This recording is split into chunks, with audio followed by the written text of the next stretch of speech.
Жөтелді 3 күнде кетіретін үй жағдайында сироп дайындап үйренеміз. Оңай және тез әрі қолжетімді ингредиенттерден жасалады. Маған көмектесті, сондықтан сіздерге кеңес беремін. Ең алдымен орташа пиязды алып, 4 бұрышты қылдырып тураймыз.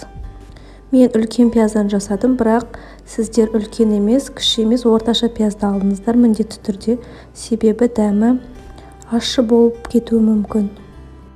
Егер асқазаныңыз ауыратын болса, кішкенеден байқап ішкеніңіз дұрыс. Барлығын турап алғаннан кейін осындай ыдысқа салып, жабылатын ыдысқа саламыз. Одан кейін үстіне 2 ас қасық мед саламыз. Барлығын жақсылап араластырамыз. Егер сіздерде медқа аллергия болса, онда 2 ас қасық қант салсаңыздар болады. Бұл сиропты 1 күн ғана сақтаймыз, келесі күні пайдаланбаймыз. Үлкендерге 1 ас қасықтан күніне 3 рет. Кішкентай балаларға 2 жастан бастап, ешқандай аллергия болмаса, 1 шай қасықтан ішуге болады. Жақсылап араластырып, үстін жауып, 1 сағатқа қойып қоямыз.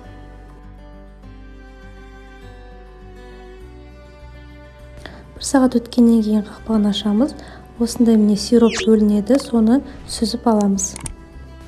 Осындай өте тез жасалатын әрі табиғи өз қолымызбен дайындаған сиропымыз ем болсын.